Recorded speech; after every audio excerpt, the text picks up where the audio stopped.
Así que además de orar, porque el Señor nos conceda la dicha de vivir una vida íntegra, hermanos, veamos que nuestro propio sufrimiento, las propias injusticias que experimentamos, son una invitación a participar también en los sufrimientos de Jesús. Como Él dice, en el mundo tendrán aflicción, pero no teman, porque yo he vencido al mundo. Buenas tardes, amigos y hermanos que nos visitan. Que el Señor les bendiga. Para los que no me conocen, mi nombre es Julio Padilla y este día tengo la responsabilidad de llevar a cabo la predicación de la palabra de Dios. Así que en sus Biblias, por favor, acompáñenme al capítulo 39 de Génesis. Capítulo 39 de Génesis. Para las personas que nos visitan, también sepan que hay una Biblia debajo de la silla para que puedan acompañarnos en la lectura de la Escritura. Está en inglés, pero eso nos va a ayudar también a practicarlo. Así que vayan por favor al capítulo 39 de Génesis. Hoy continuamos con el relato que habíamos dejado en pausa en el capítulo 37 de Génesis. Para los que han estado con nosotros y para los que no, lo que ha sucedido hasta el momento es esto. José es uno de los hijos de Jacob y de acuerdo a lo que dice el capítulo 37 de Génesis, él era un hijo muy querido por Jacob. De hecho, era el hijo favorito de Jacob. Eso tuvo como consecuencia que sus hermanos de José tuvieran envidia de él. Y el capítulo 37 termina con una nota preocupante, porque debido a la envidia de los hermanos de José, ellos deciden venderlo a manos de los ismaelitas. En el capítulo 38, que fue el pasaje que leímos la semana pasada y lo consideramos, suceden un par de cosas bien delicadas. Y es que entre las cosas que suceden, pasa que Judá se separa de su familia y él se rehúsa a que sus hijos se casen con Tamar. De hecho, los primeros dos hijos de él murieron y cuando tocaba el turno del tercero, por ley del levirato judío, él se rehúsa. Y el desenlace de todo eso es que él peca, ella se disfraza, Tamar, de prostituta y tiene un hijo. Y uno llega al capítulo 39 y uno se pregunta por qué ha sucedido esta pausa. ¿Por qué Moisés, el autor de Génesis, hace una pausa respecto a la historia de José y ahora en el capítulo 39 él la retoma? Pueden haber varias razones, pero quiero que piensen en la siguiente. Y es que, si ustedes recuerdan, la gran promesa de Dios desde Génesis 3 es que Él va a preservar a la línea del Mesías. Y a través de la descendencia de Tamar, que es la mujer de la que leímos la semana pasada, la línea del Mesías puede ser preservada. Y eso tiene grandes implicaciones, amigos y hermanos, porque eso quiere decir que a pesar de las dificultades de la vida, el Señor no olvida sus promesas. Eso debe equiparnos a todos nosotros para recordar que el Señor es fiel a su promesa. Y a pesar de que hayan dificultades, Él preserva sus promesas. Y es lo que ha hecho en el capítulo 38. Así que ahora en el 39, lo que sucede es la continuación de una serie de problemas que en realidad son prácticamente una herencia de José. Piénsenlo. Nos topamos con que José en un sentido es un joven engreído, un joven de 17 años que despierta la envidia de sus hermanos. Pero eso lo ha aprendido también de su padre, que también es una persona engreída, y también de su abuelo. Así que lo que vamos a ver ahora en el capítulo 39, hermanos, es cómo este José, a pesar de sus defectos y virtudes, prospera y el Señor está con él. Van a haber 3 episodios. El primero de estos es José en la casa de Faraón. Van a ver el episodio de José en la tentación y también van a ver el episodio de José en la prisión. Y a través de estos eventos, de esta serie de 3 puntos que vamos a considerar hoy, ustedes se van a dar cuenta que el Señor está con José en el favor de la casa, en la tentación, pero también en la prisión. Y eso, hermanos, a todos nosotros nos va a ayudar, y oro que nos ayude a reflexionar al final de esta predicación para que consideremos varias cosas. Entre las que están, por ejemplo, que todos vamos a pasar por situaciones difíciles en la vida. No tengo que convencerlos o invertir una hora aquí para que sepan que todos pasamos por dificultades. Todos tenemos problemas económicos, familiares, sociales, todos tenemos problemas. Y lo que vamos a ver a través de los episodios de hoy de José, de Potifar y de la esposa de Potifar es que incluso los hijos de Dios, las personas que oran y claman el nombre de Dios, tienen problemas. Al final de esa predicación, esto nos va a ayudar a nosotros a reflexionar que el Señor invita a los suyos a participar en una historia de sufrimiento. Así como pasó con Jesús, el sufrimiento para el creyente es el preludio de la resurrección futura. El texto de hoy también nos va a ayudar a nosotros a reflexionar, hermanos, que no deberíamos confiar en nuestras propias fuerzas. Que cuando pasemos por la tentación no deberíamos decir, llevo 4 años orando todas las mañanas, nada puede pasarme. Porque lo que vamos a ver en la historia de José es que si él salió bien de esa tentación es porque el Señor estaba con él. No porque él estaba haciendo las cosas bien, es porque el Señor estaba con él. Y eso quiero que nos ayude a reflexionar al final de esto para que encontremos nuestras fuerzas y nuestra dependencia en el Señor. No en sus esfuerzos, no en mis esfuerzos, sino en la dependencia del Señor. Y también, hermanos, para que veamos que el Señor está con los suyos en los tiempos difíciles y porque el Señor preserva su promesa. Así que van a ver un montón de figuras prominentes en el relato de Génesis, pero hoy vamos a considerar la historia de Jacob. Aquí, hermanos, vamos a ver que hay una nota de familiaridad, porque este es el José del que se ha venido hablando desde el capítulo 37. Y lo que vamos a ver, hermanos, es que Dios va a trabajar a través de las malas acciones de los hermanos de él para llevar a cabo sus propósitos. Piensen en eso mientras leemos los siguientes versículos del capítulo 39. El Señor va a trabajar las malas acciones de sus hermanos para llevar a cabo sus propósitos redentores, pero también para llevar a cabo sus propósitos espirituales, también para preservar la línea del Mesías, para preservar a su pueblo en Egipto, ya que José por el momento se encuentra aquí. Y la clave para entender la historia de José en realidad se halla en su conclusión. En una semana vamos a estar en el capítulo 50, pero sepan que la clave para entender el libro de Génesis, y particularmente el episodio de José, es mirar su conclusión. El capítulo 50 dice, pero José dijo a sus hermanos, no tengan miedo, planearon el mal contra mí, pero Dios lo planeó para bien, para lograr el resultado final, la supervivencia de muchas personas. Tengan eso en mente mientras leemos el capítulo 39, versículos del 1 al 23 de Génesis. Vamos a ver a 3 personajes. De nuevo, José, el soñador, a Potifar, el jefe de los guardias y del palacio del rey de Faraón, y también la esposa de Potifar. Esas son las 3 personas que vamos a ver aquí en la lectura del capítulo 39. Así que vamos ahí. Dice la Escritura en capítulo 39 de Génesis. Cuando José fue llevado a Egipto, Potifar, un oficial egipcio de Faraón, capitán de la guardia, lo compró a los ismaelitas que lo habían llevado allá.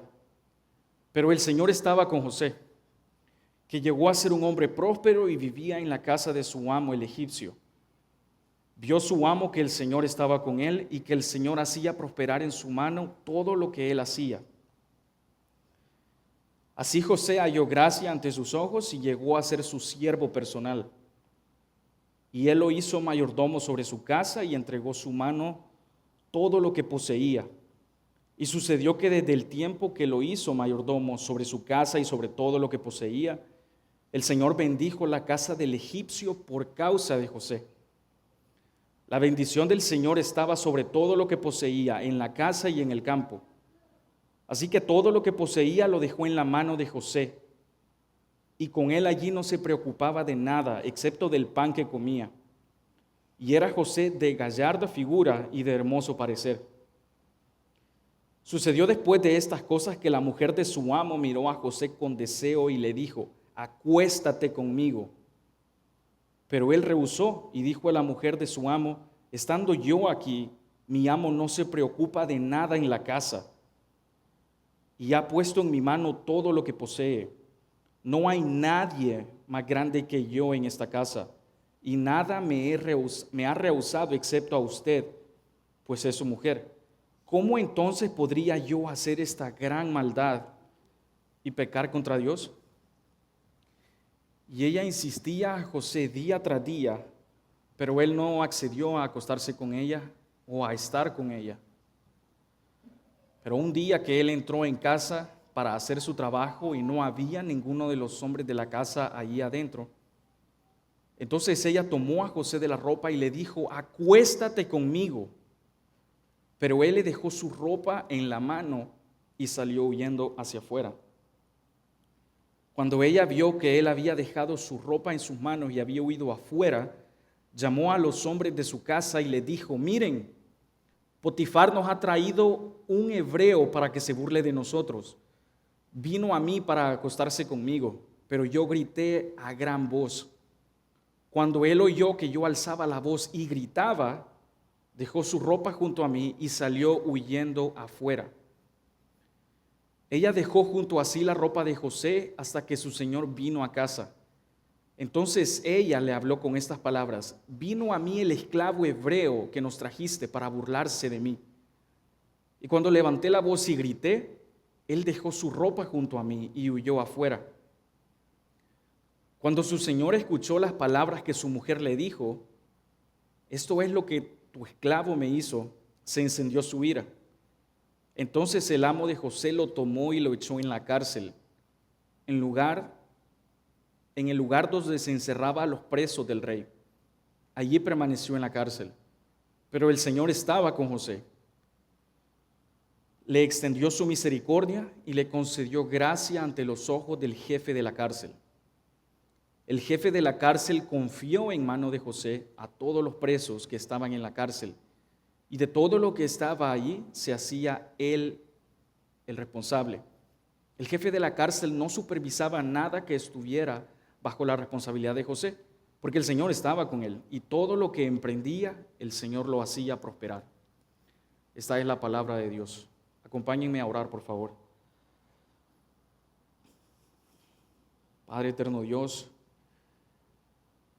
gracias porque tus palabras y porque tus promesas son fieles. Gracias porque nos permite ver tus hallazgos, tus manifestaciones, tus milagros históricos, Señor. Y nos permite ver a través de estos que tu fidelidad es perpetua, que esta es verdadera, que tú cumples tus promesas. Oramos en esta tarde para que nos permitas ver a través de todo este desorden y ambigüedad moral que tú estás con los tuyos. Permítenos, Señor, a través del texto que tenemos aquí,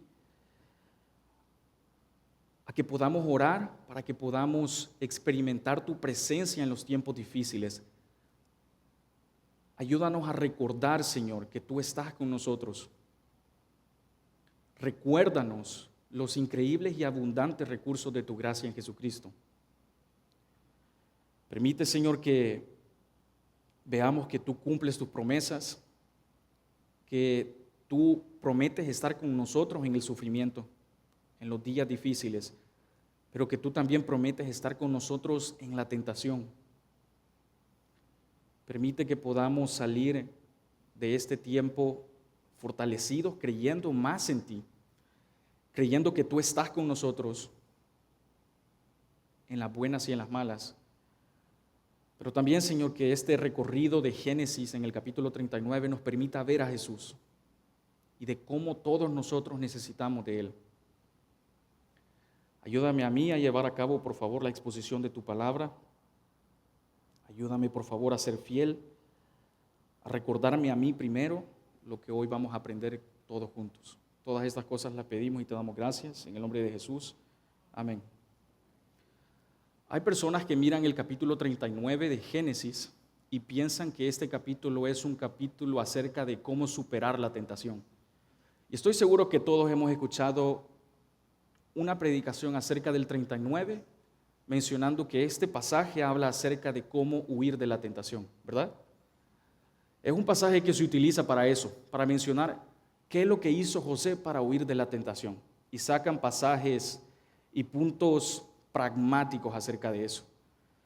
Pero quiero decirles que si bien el capítulo 39 habla acerca de cómo José huyó de la tentación, no es todo lo que tiene para decir. Porque uno tiene que tomar en cuenta qué es lo que se ha hablado hasta el momento en Génesis. Así que, hermanos, lo que quiero que veamos en esta tarde, primero que nada, es que el pasaje habla más acerca de eso. El pasaje equipa a los creyentes para que recordemos que Dios está trabajando en cada temporada de la vida y que puede redimir toda situación, por inverosímil que parezca. Y eso es lo que va a pasar aquí en el 39 y en los siguientes pasajes que se van a desarrollar. Así que, hermanos, para los creyentes este pasaje debe significar más que solo saber cómo huir de la tentación. Para los creyentes este pasaje significa que el Señor es fiel a sus promesas. Para los creyentes este pasaje significa que Él invita a los suyos a participar en la historia de Jesús, que Él invita a los suyos a participar en los sufrimientos de Jesús. Y que de ninguna manera, como algunas voces disidentes dicen, que los creyentes están a salvo de los peligros y de los sufrimientos de la vida. No hay nada más equivocado que eso, porque lo que vamos a ver aquí es que si bien el favor de José es grande y que Dios está con él, él todavía pasa por sufrimiento. El capítulo 39 empieza hablando acerca de lo bien que él estaba en el palacio de Faraón y acerca de la posición que él tenía. Pero el capítulo 39 termina diciendo que ese mismo hombre, ese mismo joven, sufre y que está en la prisión por mucho tiempo. Así que tengamos estas cosas en mente, hermanos, y que además de la tentación, el pasaje también dice mucho acerca de quién es Dios y acerca de nuestra realidad como los creyentes. Dice más acerca de la tentación y es lo que vamos a ver hoy. Para efectos de forma, vamos a ver el pasaje en 3 puntos. Así que si están tomando nota, los 3 puntos de nuestro pasaje de hoy son José y el favor en la casa de Potifar, versículos del 1 al 6. José y el engaño en la casa de Potifar, versículos 7 al 20. Y José y el favor en la prisión, versículos 21 y 23. De nuevo, José y el favor en la casa de Potifar, José y el engaño en la casa de Potifar y José y el favor en la prisión. Así que el capítulo 39 comienza que José había sido llevado a Egipto, ahí donde estaba el faraón. Lo que nos dice el capítulo 39 es que José había sido comprado por los ismaelitas y que dentro de ese grupo de ismaelitas también estaba un hombre llamado Potifar. Potifar, digamos, hermanos, que era como la segunda persona a cargo, el segundo al mando después de Faraón. Era una persona muy importante para Faraón. Así que digamos que todo lo que Potifar decía, se hacía. Él era una persona de gran influencia y él probablemente estuvo ahí cuando José fue vendido por sus hermanos. Fue vendido a los ismaelitas.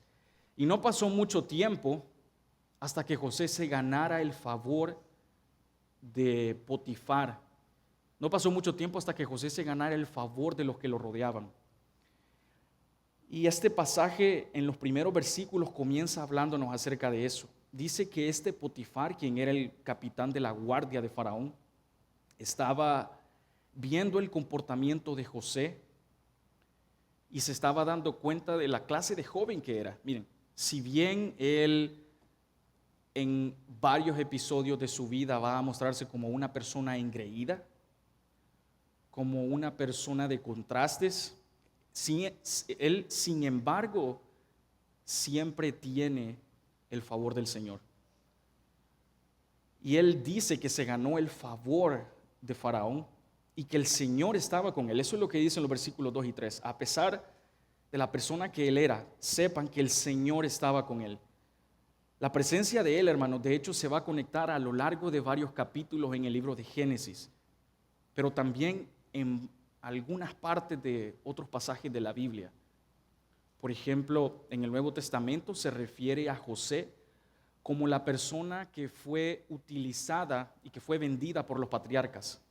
También en los Salmos se menciona de que Dios estaba con este hombre José. Así que esta idea de la presencia de Dios con José es una idea que va a recorrer varios episodios de la vida de él. El Señor estaba con José. Y que la presencia del Señor esté con José significa que todo lo que él hace prospere.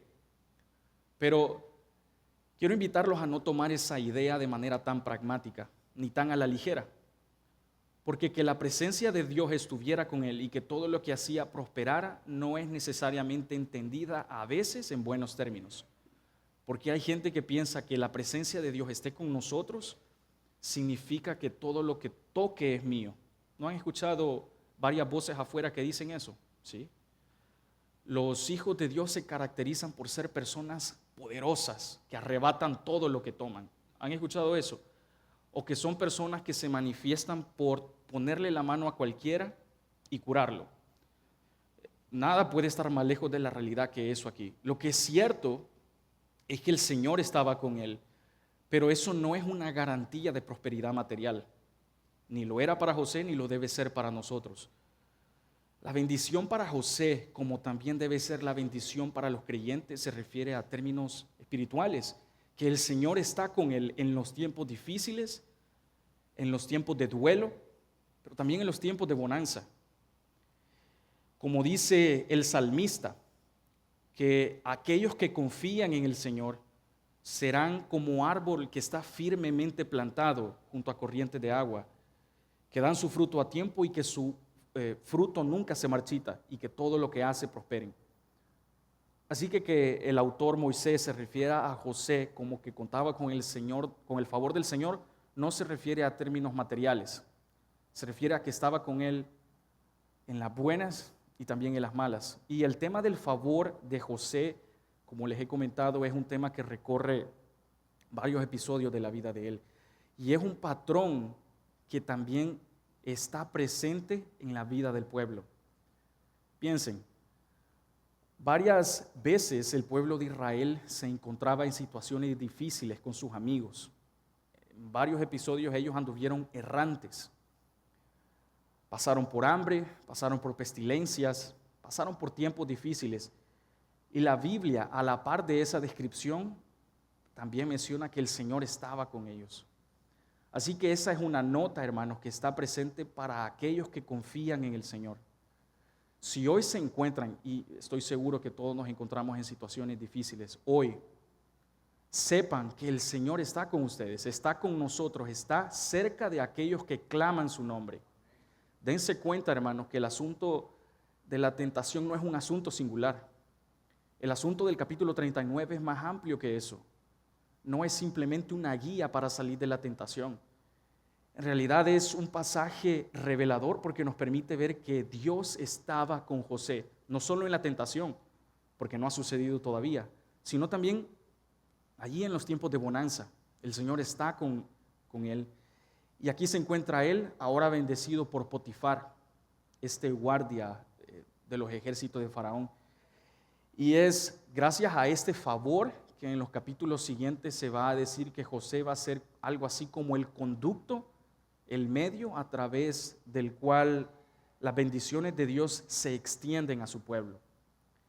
Y esto es lo que sucede entre los versículos del 1 al 6. Ahí vemos a José favorecido por el Señor, con la gracia del Señor, y que el Señor estaba con él en los tiempos buenos. Vamos a la segunda parte, el segundo punto. Entre los versículos del 7 al 20, vamos a ver a José y el engaño en la casa de Potifar. Esta parte que vamos a abordar ahorita, hermanos, es una parte delicada y es una parte que merece discreción. y el texto es explícito en lo que la mujer de Potifar está intentando llevar a cabo. Lo que pasa es lo siguiente. El texto dice literalmente en el versículo 6 que este José que tenía el favor del Señor era una persona gallarda, era una persona de hermoso parecer. Así se describe a José. Recuerden que él es un joven, él es presa fácil para cualquier depredador ahí en Egipto. Lo que sucede a partir del versículo 7 es que este joven que contaba con el favor del Señor, que no era inmune a la tentación, no era inmune a los problemas, es visto por la mujer de Potifar. Ya eso es una situación difícil, porque él va a tener sobre la mesa, si mete la pata, su posición, su trabajo, su favor y su reputación. Y lo que narra aquí Moisés en esta parte, hermanos, es que esta mujer, la esposa de Potifar, lo miró con deseo. Esta es una mujer que no está satisfecha con el deseo de su esposo. Es una mujer que quiere más. Y la expresión del versículo 7, lo miró con deseo, trae a la mente también el episodio de Génesis, cuando se dice que la mujer miró con deseo el fruto prohibido. ¿Recuerdan eso? Y esa parte que dice que lo miró con deseo da a entender que ella estaba dispuesta a tomar de ese fruto prohibido. Era una mujer que no estaba satisfecha con su esposo y ahora aquí viene la tentación a José. La forma en la que José se resiste a los avances y a las artimañas de esta mujer es instructiva. El capítulo 39, recuerden, entre otras cosas también habla de la tentación. No es que no hable absolutamente nada de la tentación, sí, pero hay más que eso. Lo que quiero decirle respecto a este punto, el 2, es que lo que hace José en la tentación nos da a nosotros pasos instructivos, nos da a nosotros algunas ideas instructivas acerca de cómo luchar contra la tentación. Miren, en el versículo 8, allí se menciona que José recuerda lo que Dios le ha llamado a hacer. ¿Qué es lo que dice el versículo 8? Dice que Potifar, el esposo de esta mujer, ha puesto todo lo que posee bajo la autoridad de José. Así que ¿a qué lo ha llamado el Señor? Bueno, a ejercer dominio sobre ese puesto particular, y el Señor lo ha llamado aquí a Egipto con un propósito. Aunque al presente del capítulo 39 todavía no podamos ver el desenlace de las cosas, lo cierto es que el Señor, recuerden, está trabajando sus propósitos divinos, porque José en el futuro va a ser el conducto para llevar a cabo los propósitos redentores y del pueblo. Así que aquí el Señor lo ha llamado a estar en esta posición de liderazgo y de responsabilidad. Y lo que dice José es que él sabe que todo lo que está bajo su liderazgo, todo lo que está bajo él es responsabilidad de él. Aquí él recuerda que es un hombre íntegro y él entiende que ceder a la tentación también significa, hermanos, perderse de las responsabilidades que ya goza. Él se encuentra en una posición difícil porque es un joven inexperto, es un joven que, como varios jóvenes humanos, es probablemente un joven que está comenzando a despertar hormonas. Y quiero decirles que en esta porción particular, por eso les pido discreción, en este pasaje, esta porción particular, no se nos muestra un superhéroe, no es que él salió libre de allí por sus propios esfuerzos.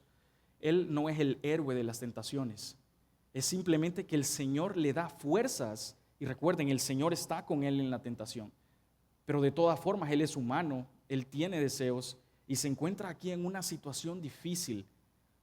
él comienza a recordar a qué lo ha llamado el Señor allí.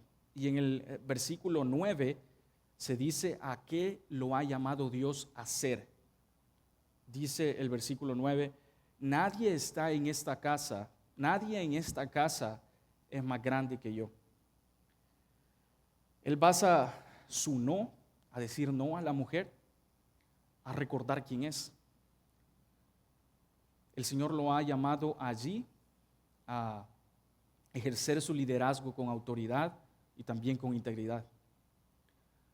Así que en esta porción del versículo 9 encontramos algo instructivo porque nos permite ver a nosotros que el Señor lo ha llamado a ser sal y luz. De hecho, Él sabe que si hace algo, todo lo que ha, con el favor del Señor, recibido y hecho, va a ser perdido. Y Él sabe que cualquier cosa que podría hacer su reputación delante de Potifar y delante de los egipcios va a ser puesta sobre la mesa y sobre la duda. Y para los creyentes, hermanos, eso es algo revelador porque nos permite ver que debemos vivir comprendiendo quiénes somos en este mundo. Todos hemos estado en tentación y somos tentados. Al que diga que no es tentado, sepan que está mintiendo, porque ninguno de nosotros tiene un cuerpo glorificado. Mientras estemos aquí, vamos a ser tentados.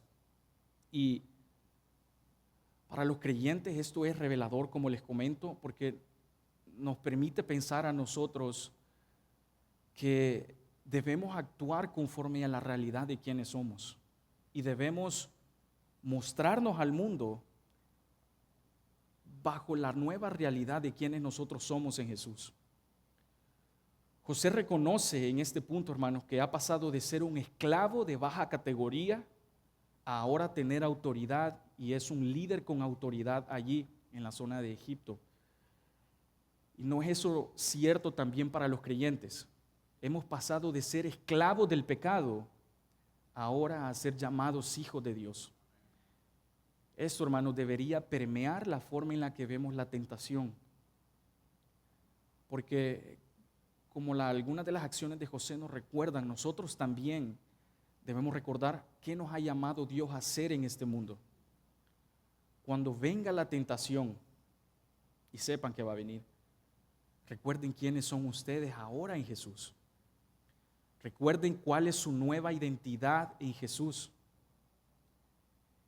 Y miren cómo José tiene en cuenta esto mientras sucede la tentación. Recordemos todos nosotros que ahora, hermanos, ya no somos esclavos del pecado. Que el pecado ya no tiene ningún poder sobre nosotros para aquellos a quienes les han sido perdonados sus pecados.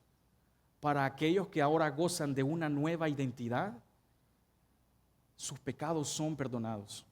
Y su nueva identidad es una nueva, renovada, regenerada ahora en Jesús.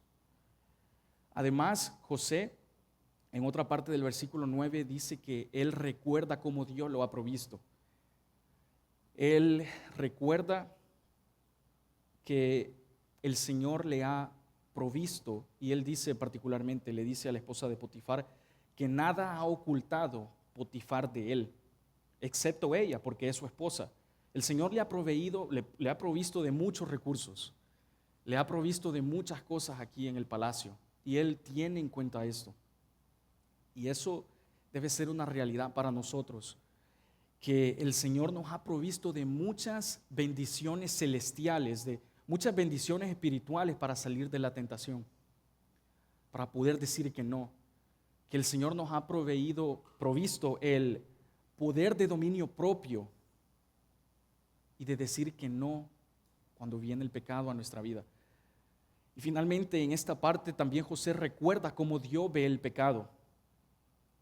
Dice la siguiente parte, entonces, ¿cómo podría hacer este inmenso mal? ¿Y cómo podría pecar contra Dios? Ustedes han visto el pecado de esa forma, que no solo es una transgresión, es decir, no solo es algo malo contra su prójimo, sino también contra Dios. Esa es la forma en la que José está viendo el pecado.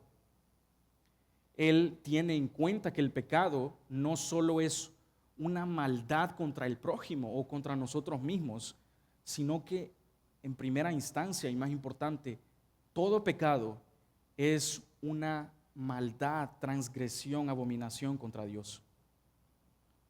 Uno no puede ser demasiado culpable cuando peca contra un árbol, ¿verdad? Uno puede ser culpable cuando peca contra una persona, pero uno es infinitamente culpable cuando peca contra un Dios santo y justo. Y eso es lo que tiene en cuenta José aquí mientras se lleva a cabo la tentación. Y sepan que si bien el resultado de esto que él está viviendo puede verse en términos favorables, eso es gracias a que el Señor está con él, no a sus propias fuerzas. Y algo a lo que nos instruye la Biblia a nosotros es a que huyamos de la inmoralidad sexual. Miren lo que dice 1 Corintios 6:18. No les ha sobrevenido ninguna tentación que no sea común a los hombres. Fiel es Dios, que no permitirá que ustedes sean tentados más allá de lo que puedan soportar, sino que con la tentación proveerá también la vía de escape, a fin de que puedan resistirla. Y detrás de cada circunstancia aquí de José, el Señor está con él. Pero ¿saben qué? Algo interesante que sucede aquí es que él se encuentra solo en la casa de esta mujer. Y este es un llamado para todos aquellos que gozan hacer cosas malas en la soledad. Difícilmente a veces pueden salir cosas buenas estando solo. ¿A qué me refiero con eso? Miren, la mayoría de las cosas que son hechas en la soledad son producto porque uno ha estado pensando a solas hacer cosas malas. Cuando algunas cosas son hechas en privado, eso quiere decir que uno ha tenido mucho tiempo para pensar eso en privado. Y lo que sucede aquí es que él se encuentra solo en la casa de esta mujer. Y eso tiene como consecuencia que ella quiera aprovecharse de él. No estaba él en el lugar correcto ni en la hora correcta, estaba literalmente solo con ella. Hermanos, eso debe ayudarnos a nosotros a ver que si sabemos que somos o lidiamos con algún pecado en particular, y el Señor sabe que lidiamos con eso, es un llamado para que evitemos practicar la soledad, para que evitemos estar solos y eso nos conduzca a nosotros a perpetrar algún pecado. Es un llamado, hermanos, para que nos demos cuenta que el aislamiento hace que la tentación sea más fuerte. Y de alguna manera el hecho que José se resista a esto no es necesariamente producto de su fuerza, sino del Señor. Y lo que continúa narrando el capítulo 39 es que ella dice en varias ocasiones, acuéstate conmigo, esa es la expresión de ella. Ella quiere con toda su fuerza llevar a la cama a este muchacho. Y alguien podrá preguntarse, ¿por qué al Señor le importa con quién me acuesto? A propósito, les recomiendo de un buen libro de Sam Allberry que se llama ¿Por qué a Dios le importa con quién me acuesto? Él confronta la cultura con la Biblia. Y entre otras cosas, él dice que a Dios le importa con quién se acuesta la gente, porque Él ha diseñado el asunto del sexo bajo un propósito, para que se disfrute, no para que se abuse de él. Y entre otras cosas, el Señor está preocupado en que los suyos se muestren como sal y luz en este mundo. ¿Cómo va a mostrarse el pueblo de Israel diferente a otras naciones si ellos actúan como esas naciones? Y particularmente de ese libro que les menciono, él dice que lo que se menciona no es una prohibición explícita a no hacerlo por el solo hecho de no hacerlo, sino porque el diseño de Dios para todas las personas es que este gozo, regalo legítimo del matrimonio, se disfrute en la esfera del matrimonio. Por eso al Señor le importa con quién se acuesta la gente. Y eso es lo que tiene en cuenta José. Él se encuentra en una situación difícil. Él no es que una sola vez haya pasado la tentación. La Biblia dice en esta porción del capítulo 39 que ella había estado diciéndole varias veces: acuéstate conmigo, acuéstate conmigo. Ella había intentado seducirlo de varias maneras. Y el Señor estaba con él allí en esa tentación. Y lastimosamente ninguno de los sirvientes de la casa estaba allí. Él se encontraba allí solo. Y sepan, él bien hubiera podido ceder a la tentación y nadie se hubiera enterado. Él bien hubiera podido aprovechar el espacio del aislamiento y de la soledad para decir: nadie se va a enterar, me voy a salir con la mía. ¿Quién me está viendo? Pero él sabe que el Señor está con él, que el Señor tiene ojos donde el ojo humano no pueda ver. El Señor está viendo lo que cámaras humanas no puedan captar. Es algo instructivo y debería a nosotros, hermanos, cambiar la forma en la manera en la que nosotros entendemos a Dios, porque Él está presente en los asuntos más privados, secretos de toda persona. Y debido a que Él dice que no varias veces, porque no dijo no una sola vez, dijo no varias veces, debido a eso, ella en una oportunidad, aquí en el capítulo 39, ella dice que lo agarró de la ropa. Ese probablemente haya sido un episodio de forcejeo, ella queriendo atraerlo y él queriendo desligarse de ella. Lo cierto es que ese forcejeo fue tan grande que ella, dice la Escritura, que tomó la ropa de él. Y debido a que él dice que no, en esa última oportunidad también, ella llama la atención de los otros sirvientes que están en la casa. Y ella es incluso tan cínica de decir que todo esto sucedió porque ninguno de los sirvientes de la casa estaba allí. Ella dice que este hebreo, ahora ya no es el segundo al mando en la casa de Potifar, ahora este hebreo, este esclavo que has traído, le dice a Potifar, no ha hecho más que maldad y burlarse de nosotros. Ella también trae la atención de los otros sirvientes y les proporciona una narrativa diferente a lo que estaba sucediendo. Ella dice de que él intentó abusar de ella. ¿No les parece injusto esto? Yo espero que lo que estén leyendo despierte sus emociones, porque esta es la realidad humana. Los hijos de Dios también experimentan injusticia en este mundo. Y está sucediendo definitivamente una injusticia a todas luces. Nada de lo que esta mujer está diciendo es cierto. Es ella quien ha intentado atraerlo con sus artimañas, intentando acostarse con él, intentando deshonrar el vínculo que tiene con Potifar. Y ahora, porque él no cedió a sus tentaciones, cambia la narrativa de lo que está sucediendo. Y esto, hermanos, debería permitirnos ver cómo el Satanás trabaja en este mundo usando los mismos patrones que ha venido utilizando desde Génesis 3, la mentira.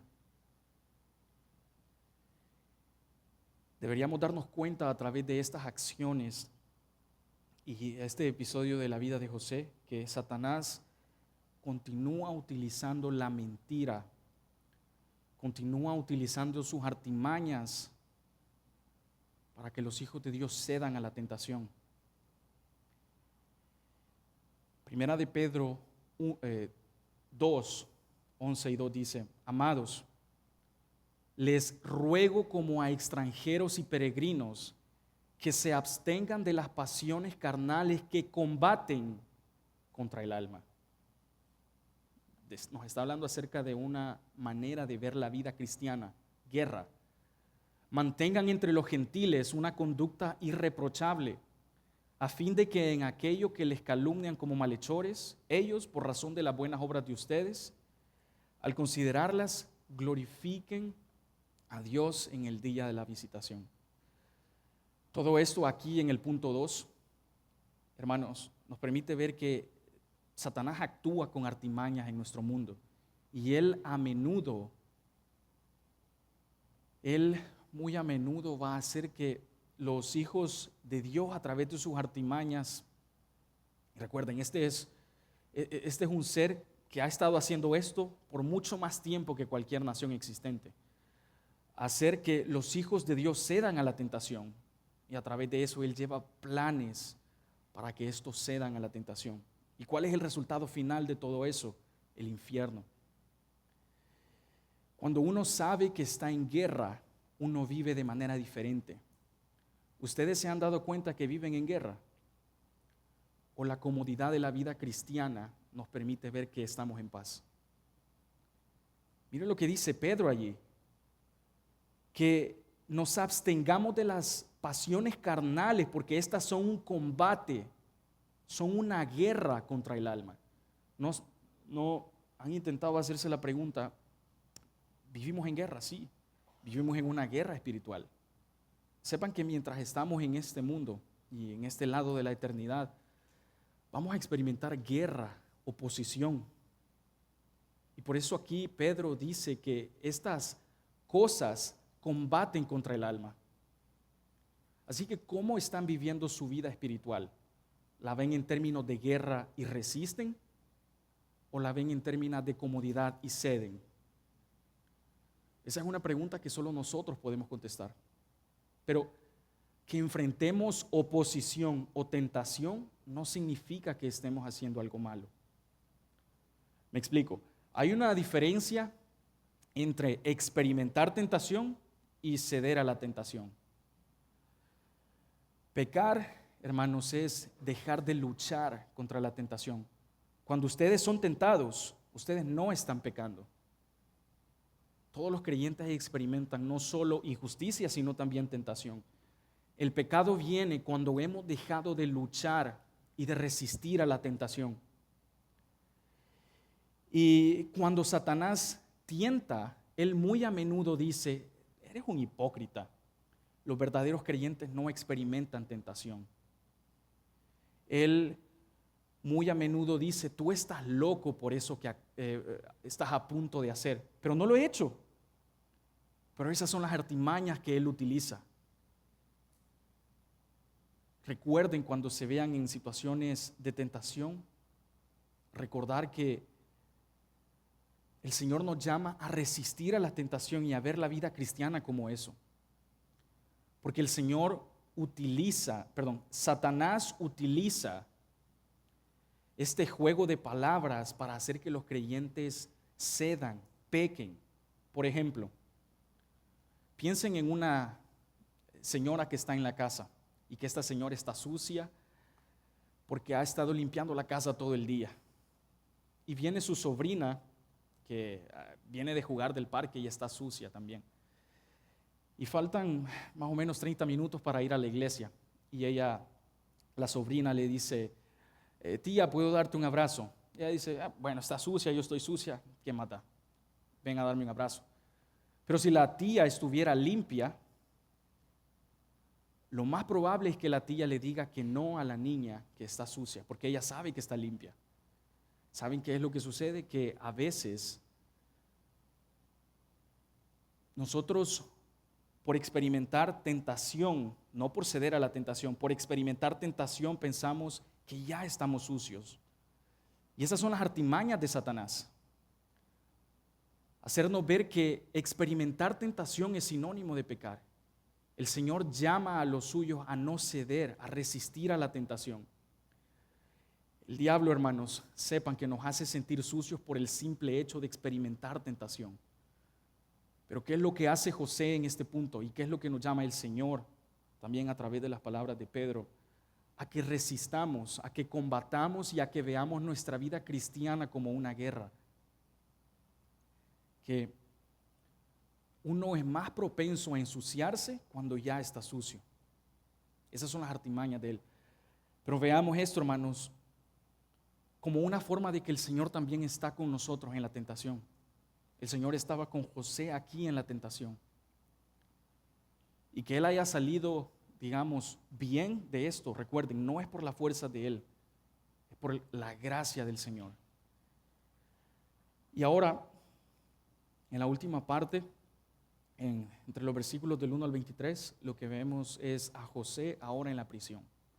A todas luces lo que ha sucedido con él es definitivamente una injusticia. Él, después de estar en el palacio de Faraón, próspero, ahora se encuentra aquí en una prisión. Hasta el momento no ha tenido una vida fácil. Acaba de ser vendido por sus hermanos.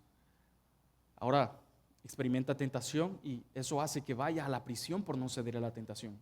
Eso no es ninguna vida fácil.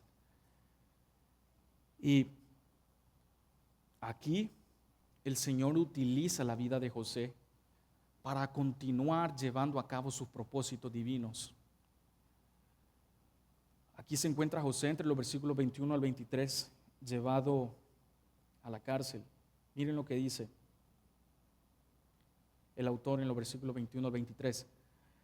Pero el Señor estaba con José, le extendió su misericordia y le concedió gracia ante los ojos del jefe de la cárcel.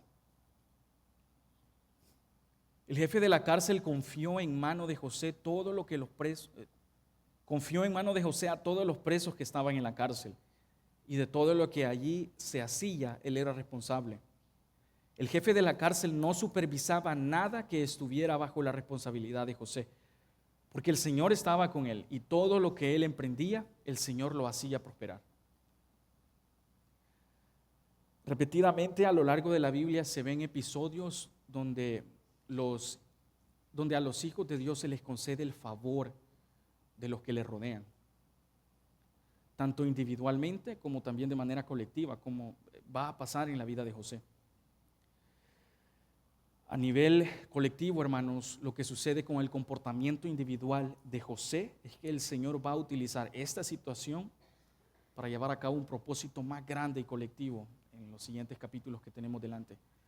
Pero miren que el Señor está con él aquí en la prisión. ¿Saben qué es cierto acerca de José?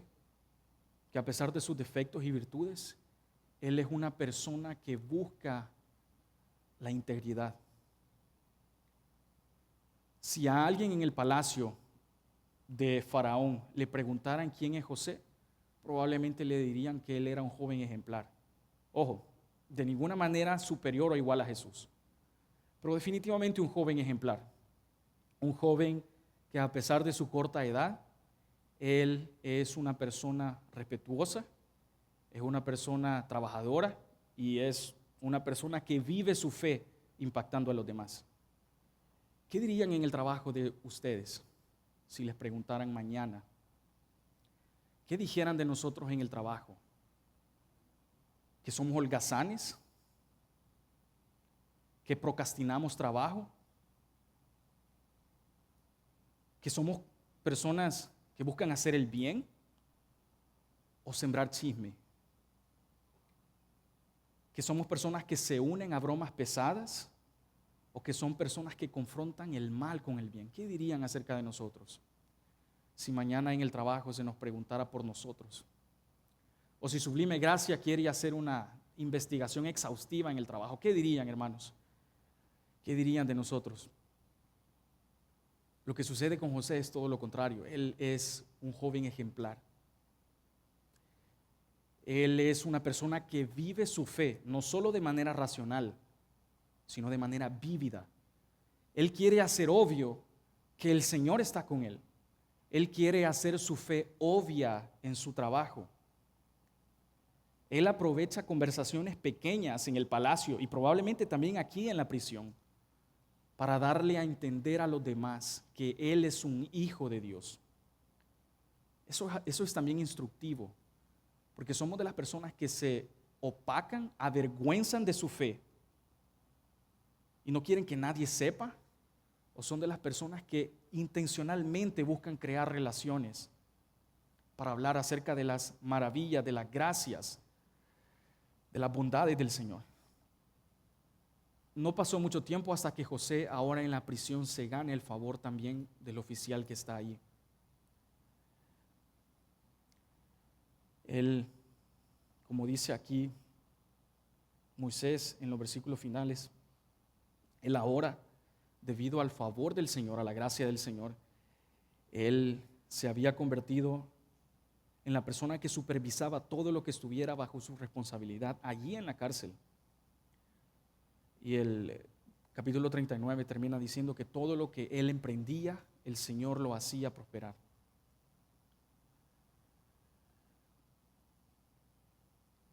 José, hermanos, definitivamente es un buen modelo, pero no es el modelo ideal. En términos humanos, él es un modelo de cómo encontrar liberación en la tentación, de cómo vivir la fe. Pero también, hermanos, en muchos puntos José es un joven de contradicciones. ¿Por qué les digo esto? Porque también hay voces afuera que nos dicen que los creyentes obedientes, los creyentes que no pecan, son verdaderamente los hijos legítimos de la gracia del Señor. Que solo aquellos que hacen el bien todo el día, todos los días, son los que prosperan en sus caminos. Pero eso no es cierto de José. Él es una persona, como hemos visto, casi igual a su familia, a su abuelo, a su padre. La gracia que él cuenta aquí no es una gracia ganada, es una gracia adquirida, dada como dádiva por Dios. Que nosotros hoy seamos perdonados delante de Dios no es un asunto ganado, no es un asunto de haber cumplido con los 10 mandamientos, es un asunto dado de gracia, una dádiva dada a nosotros. Que los hijos de Dios contemos con la gracia del Señor no es una recompensa, sino un regalo. Para terminar, quiero llevarlos a pensar 3 cosas, y estas son las aplicaciones de hoy. La primera de estas, hermanos, es que oremos porque el Señor nos permita vivir una vida íntegra. Miren que no menciono esfuércense por llevar una vida íntegra. Oren al Señor porque les conceda la dicha de vivir una vida íntegra. Hoy, hermanos, al salir de aquí, que el Señor nos ayude a llegar a nuestras casas y orarle al Señor como familia que nos conceda la dicha de vivir con integridad nuestra fe. Un teólogo llamado McLaren dice: el mejor anuncio del cristianismo es una buena vida. La gente nos lee mucho más de lo que lee la Biblia. Y ojo, eso no significa evitar el anuncio de la proclamación del Evangelio, porque como va a pasar con José en adelante, él va a testificar acerca de Dios. Pero sepan, hermanos, que a veces la gente lee más las actitudes de los cristianos de lo que lee en la Biblia. Y uno puede decir mucho acerca de la verdad de Dios por la forma en la que uno vive. Oremos, porque el Señor nos conceda la dicha de vivir nuestra fe de manera íntegra. También para que veamos nuestro propio sufrimiento, las injusticias de la vida, los chismes hacia nosotros, los malos comentarios, la envidia que pueda despertar uno. Que veamos todas esas cosas como una participación en la historia de Jesús. Porque como les comenté al inicio, así como sucedió con Jesús, hermanos, el sufrimiento para el creyente es solo el preludio de una resurrección futura.